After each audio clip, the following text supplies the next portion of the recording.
Okay, it is 4 p.m. So thanks everyone for turning up to this webinar. As mentioned, these webinars will be occurring monthly. I'll get Lisa to send out the latest newsletter with the new updated list and topics. And it's every single one of these webinars that I do usually go anything between 20 minutes and 25 minutes and based on a certain subject or a certain register inside the system only, instead of doing an overview of everything. So you get to learn that kind of register in more detail. It will be actually put up in the help section in the categories that we actually hear using online WHS in the categories of record management in the coming days, after I just edited it a little bit, clean out all my ums and ahs. So but thank you for turning up.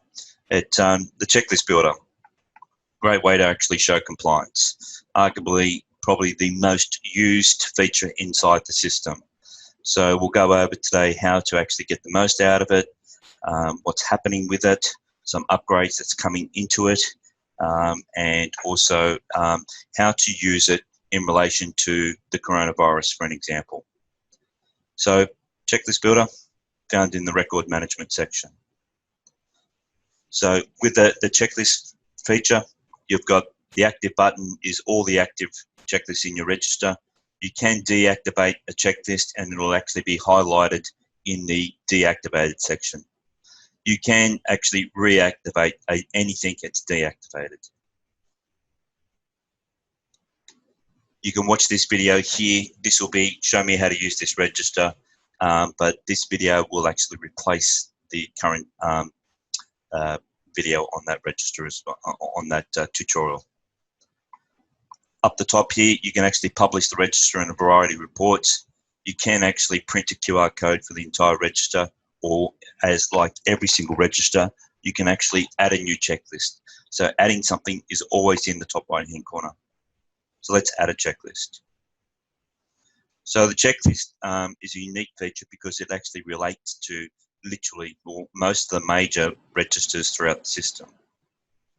So the best thing, say for example, before you actually build a checklist inside your system, think of actually the checklist you want to actually create. So what would you actually build a checklist for? You would actually build a checklist for anything that you want to show compliance to. Pre-start checklist, it might be relating to a machine. You might want to actually do as an activities like site risk assessment. But you've got all these different things that you want to, you don't just have to use this feature as many people do. They don't just use it as a feature for safety. You could actually use it as an orientation checklist. You could actually use it as a person coming on and off site. You'll see later on we're actually going to be doing it as a COVID-19 checklist, but you might even just do a stock inventory checklist. So it's totally up to you how you use this feature. So there's different kind of sections here. These are all the different registers that the system actually relates to. But you're looking at, you can actually have certain processes where you can actually open and close these fields. And I'm going to go over what they are and how to get the most out of them. So first of all, you can actually select sites, and these are all the sites inside your system. The top site in red is your global site. So if you relate a checklist to that, and we have that field closed, and you build the checklist, it will be seen in every single site, but they won't be able to change that field. So the best thing, if you want to, you can relate a checklist if you wanted to an individual site, say for example, Castle Hill, and close that field. And if Castle Hill log into the system, only Castle Hill employees related to Castle Hill will see that checklist. So you can manipulate the system. For an example, if you only want certain sites to see certain documents and certain things, you can actually build an individual checklist for Castle Hill site. But many of the times you actually can build a site for every single site. So if I open that field, you'll see that when we actually select the view icon, that will mean that this will actually turn out to be a drop-down list of the sites that they can actually select. So you could build for a site risk assessment checklist, open this field, and then they can actually select the site they're at. When I'm selecting the view icon, which you'll see what I mean when we get to it, then they can select the site and it will be basically opening up that site, and the activities and machines related to that site. So when you actually select this site up here, that depends on what is actually filtered through all the other sites. So if you selected that site, you'll see all the activities, you'll see all the machines from all sites. If I've selected orange site, a Castle Hill site, you'll only be able to see the machines and so forth filtered for that site. So just remembering, if in your system, if you're going, oh, how come I'm seeing all those machines or those activities? They're the machines or activities that's been related to, for an example, the site of Castle Hill. I'd only see Castle Hill site, but if I actually, I'd only see the site of Castle Hill, but any other activity or machine that's also related to the global site. So sometimes you might say, hang on a sec, they're not just the activities and machines relating to that individual site. And if you do see that, the reason being is because those machines or activities have been related to what's called the global site, and the global site is that in red. So if you don't want that kind of entire list there, don't relate activities and machines to the global site. And then you could literally make each site its own entity in its own right. So some of the things that you might only relate to what's called the global site is maybe policies, and checklist up would be a good thing to do in certain areas. But you're looking at, you know, if you've got certain plant items and individual items that relate to certain areas in there, you might, say, for an example, want to relate them to a specific area, especially if you're a diverse company with multi-sites. So it depends on, if you're just a site which is in one area, but you've got multi-areas, you might still just want to relate everything to global sites so all your employees can actually see each register. It's totally up to you how you want to do it. So but I'm going to select that site there. It's just going to make it easier. I'm going to select open.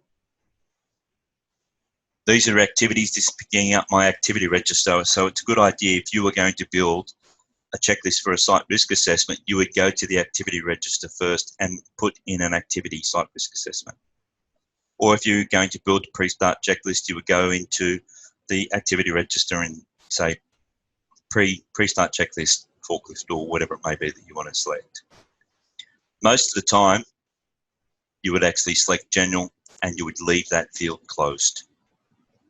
So you're looking at machine, most popular used feature in relating a checklist to a machine. So if we relate it to, for an example, the hoist here, you can either close this field, or if I were related to every single machine, I'm going to open that. So let's just leave those two open there at the moment, and I'll show you what that does. You can relate it to a hazard if you wanted to. This is probably a good idea, though, relating it to a compliance. So if I'm relating to a hoist, yeah, you would actually upload the code of practice relating to a hoist there. So you can actually do that. So it's a good idea if you want to, say, for example, to show compliance, I'm doing this checklist relating to this activity, relating to this machine, relating to this compliance. So you can relate it to a chemical. Now, if I was just, say, for example, that might be, my activity might be safe handling procedures of chemicals. You would then, say, for example, not select anything there, not select anything there. You could actually select chemical, management, and then you could actually select a chemical and then open that field. That's if you wanted to actually do a handling procedure relating to a chemical. So this checklist builder is flexible enough that you can actually build a checklist to an activity. You can build a checklist to a machine. You can build a checklist to a chemical. So they're the kind of major kind of items that you would do, and especially you would actually build a checklist to a site for a site risk assessment or something like that. So we're just going to select no chemical. Just remembering, if you actually are going to open this field, you must select at least one item. Don't leave this field blank. So if you leave it there like that, it won't work. So you need to select at least one item. So that's why it is a good idea you put the activity of general in your activity register, in your machine register, and plant and equipment register, and also your chemical register, just so you can relate that checklist to that. But I'm going to select hoist here. So, but putting general on those items in those registers there is a great way to actually have that with if you were going to open those fields. You can relate it to a position or a volunteer or environment and so forth. That environment register will be coming probably in early August. This one here, you can actually relate it to an employee and open this field so the employee can actually select their name. There's a variety of ways that an employee can actually select their name, but if you do it via this section here where I'm just going to open that field, just select one employee. So it's a good idea putting the employee register, general, first name, last name. So therefore you open that up and leave there like that. But if I've done that there, that will automatically save it into the employee's history in the checklist. And I'll show you where that's going to be saved. The same thing, you can relate it to a contractor and open that field if you wanted to. Obviously, you wouldn't open up all these fields for relating to all these different things because you're going to build specific checklists to a specific subject. So if we're building a checklist relating to showing compliance for the hoist, I'm going to open because I've got lots of hoists. I'm going to relate it to compliance. And I'm going to open that field of employee, but I'm going to show you could even close that field where you can actually relate that to it. You can open or close this field. It's totally up to you how you want to do that, but you would definitely relate that to a policy as well.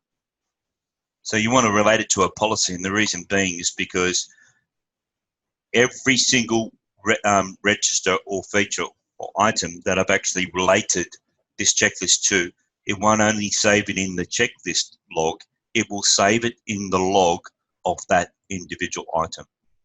So if I've actually selected warehouse safety here, when I complete this checklist, it not only will actually save it in the checklist log for this checklist here, but also it will save it in the warehouse safety log with that policy. So it's I'll just here you can actually enter the checklist names. So checklist name, and I'll just do pre-start checklist, and I'll just put 33 there because I use this all the time. People ask, what are the details here? It might be this checklist to be undertaken prior to the use of the machine. So it's just a description of when this checklist needs to be done and why you're doing it.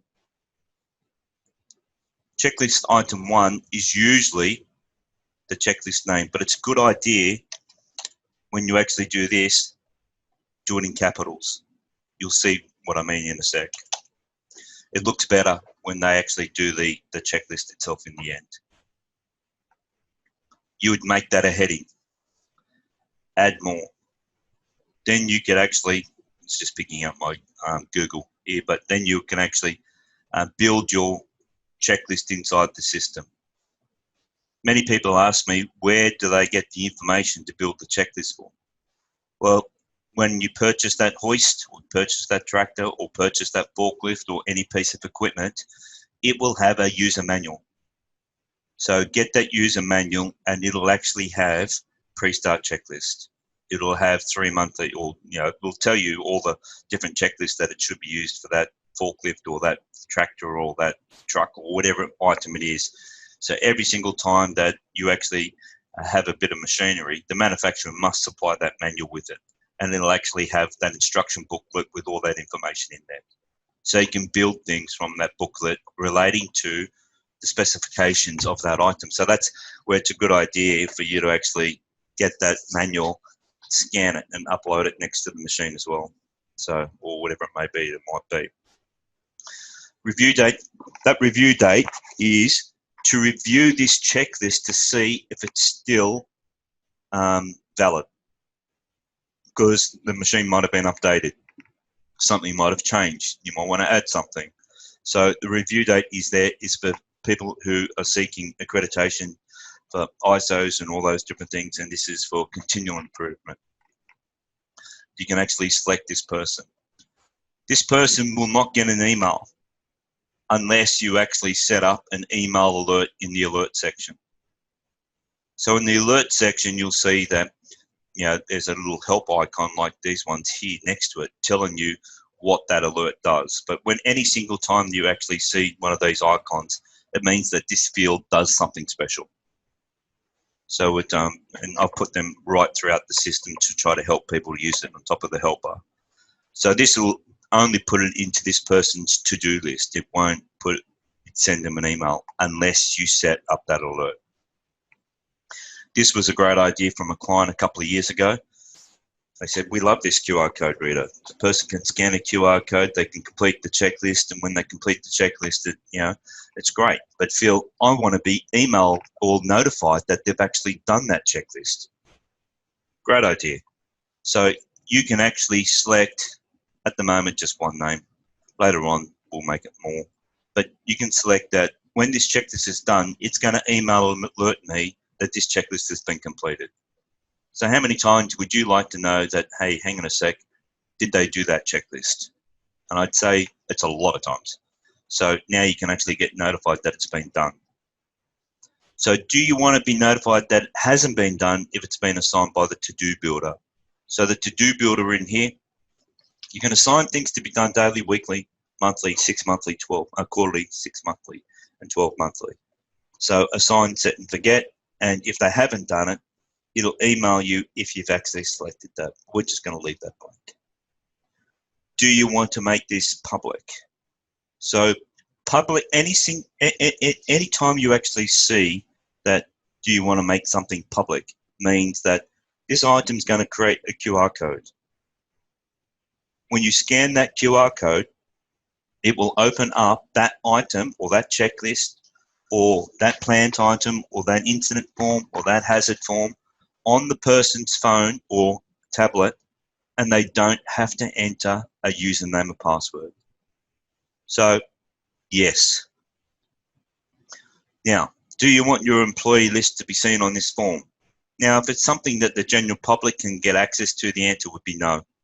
If it's something, this checklist and this QR code that it's going to print out and we're going to stick it on the machine or we're going to stick it somewhere or on the wall or wherever it may be, if you don't want people, say for example, to see your employee list on the form for privacy reasons, you select no.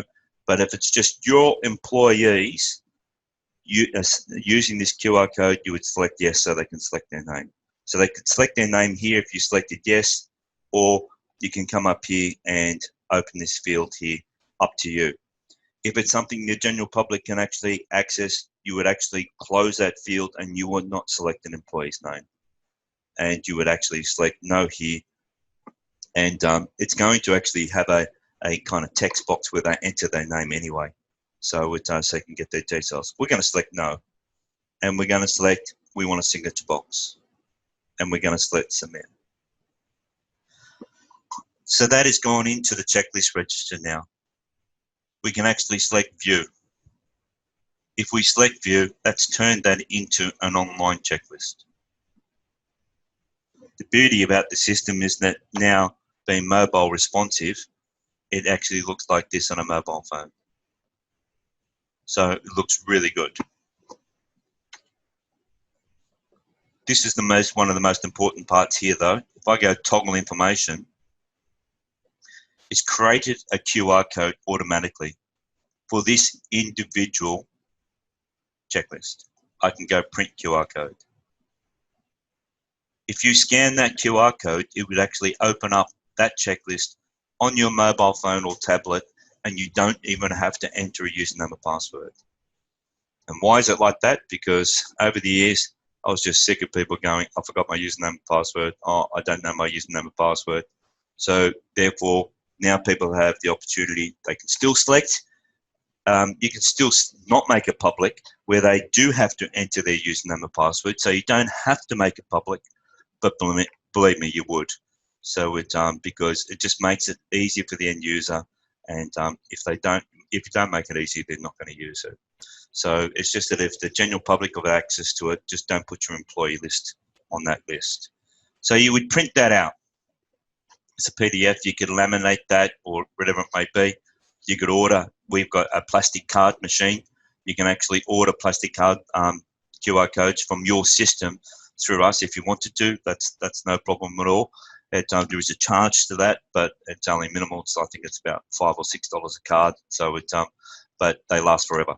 So because the ones that the plastic card are UV safe and all this kind of thing, so they would literally last forever. So you've got it that with, but you could print them out and just laminate them. We've also got a machine here which is a key ring. So you can actually print this QR code on a plastic key ring and put it on your forklift or your tractor or your truck. So it's and about the same price, I think they are. So so you're looking at this section as well. This toggle information opens up the log and history of this checklist. So if I go back to, I'll go back to a checklist builder and I'll go to one that I've actually completed previously.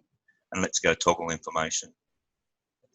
If I select log, every single time I've actually completed that checklist, it'll actually put it into the system time and date. And if I select that icon there, you can actually download that icon. You just got to be wary of the size of the checklist you're actually creating here, because it's not designed to put like hundreds of checklist items in there. It's a checklist section, so you got to just be wary of that. So if I've actually uploaded the photo here, it would actually be sitting here. It'll have the person's signature and your logo there as well. So it turns it into a PDF, but you could, if you wanted to, duplicate this checklist. So this is a feature that not many people actually know that is actually available. So you can build a checklist, then duplicate that checklist, and now I can say, oh, I want to relate it to that site. And you can just come down here and submit. So what that has done now, it's built that same checklist now as Depot. So you might say, for an example, as mentioned before, instead of building a checklist relating to the global site, you can actually build a checklist relating to an individual site and just duplicate that checklist, because you might think, oh, I don't want to build that checklist 20 or 30 times, but you don't have to, because you can duplicate it. So let's go back to the view section here next to this checklist again. So toggle information, that's where it is here. So you can duplicate that item. You're looking at, you can duplicate that item. You can edit the checklist, but this is another feature that not many people know. You can export that checklist into an Excel spreadsheet, and it will actually highlight even all the answers that person entered. So if you've got something that, I'll give an example, a lot of the caravan parks use this for this way. They actually go, scan the QR code next to the pool filter. What was the pH level? Have you completed a pH level test? Yes. What was the pH level? A question as a text. 7.2. And then they select save. So then they got, yes, they've done it, 7.2. But there's 7.2, 6.8, 7.1. They could actually use an Excel spreadsheet. So you could actually develop a report based on whatever it may be. Some people actually use the checklist section as a survey, and then you can actually export that out to see people's answers, yes or no. Another thing, every single time, if you've actually added an action, that action item will be here. If you added a hazard to that thing, so this is picking up here. If I select yes, it goes green. But if I select no, it brings up an action, a hazard, or maintenance. So they can enter what needs to be done. It will go either into the action register, the hazard register, or the maintenance register. So when it will be done, site selected, who will do it. There is going to be an upgrade in a couple of months that this will automatically be pre-filled depending on what who you've selected. I want this person to receive the email if it's an action, this person to receive it as a hazard or maintenance. So instead of the employee having to think about that, it'll be pre-done when you build the checklist, but that's coming later. So I'm just going to select cancel there. If they actually select this icon here on their mobile phone, it'll take them to the camera so they can actually upload a photo. We did have an issue there that was actually uploading the same photo. That issue has been resolved, so you can give that a go now.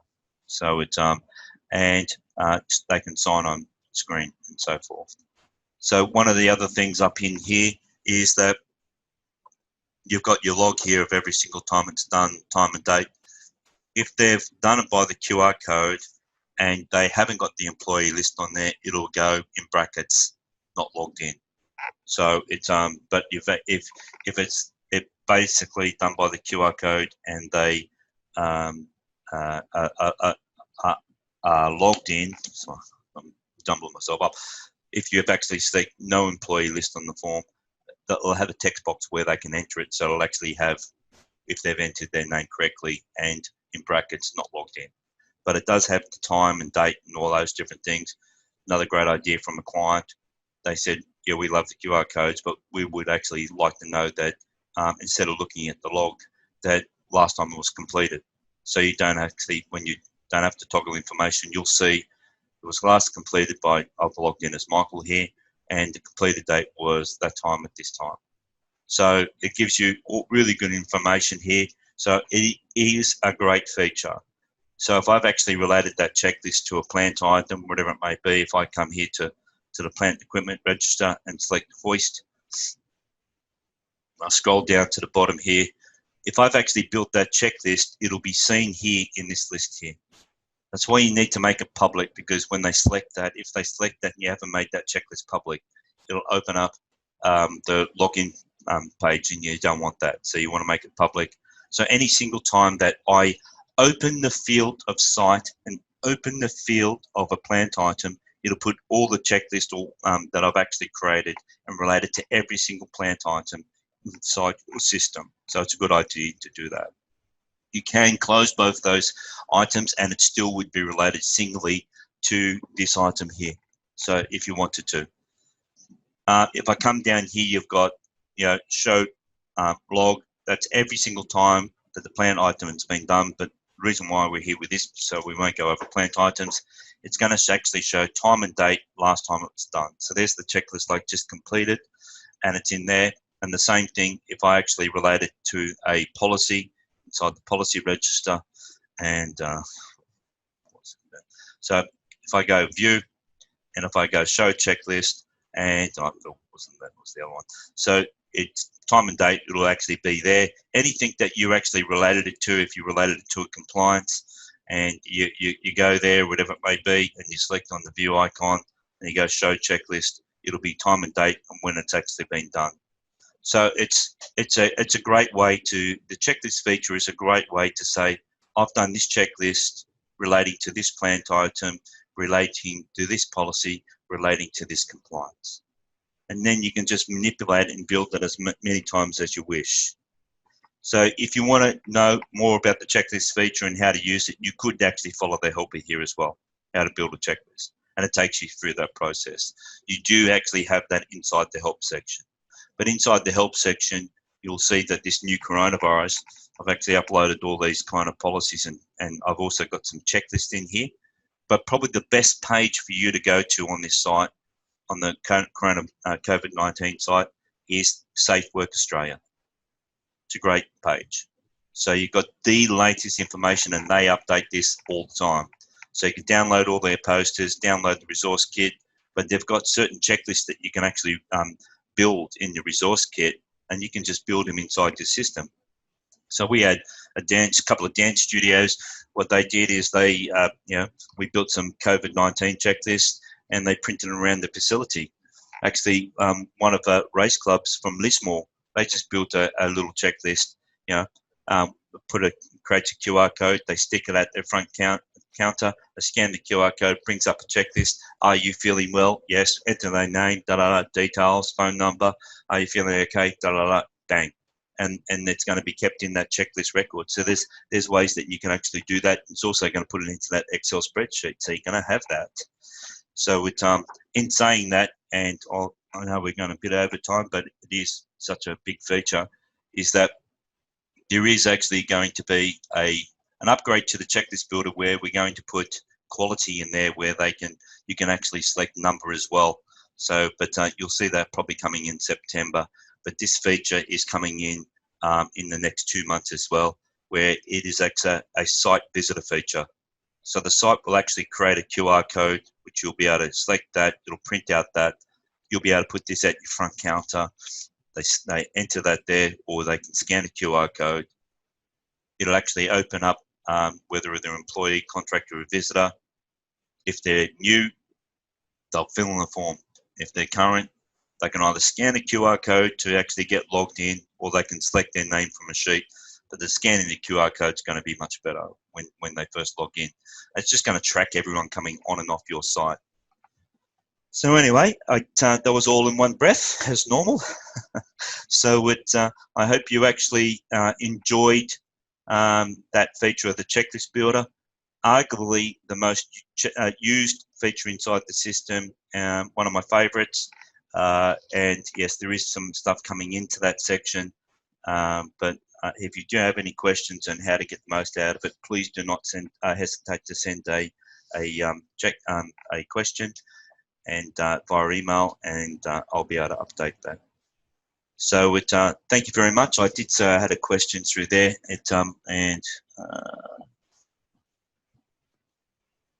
I'll just. Oh, thank you, Dean. It wasn't a question, it was thank you. So I bet it's cold down there in Tasmania at the moment, but thank you, everyone. And if you need to know any more information, please don't hesitate to ask. Thank you. Bye.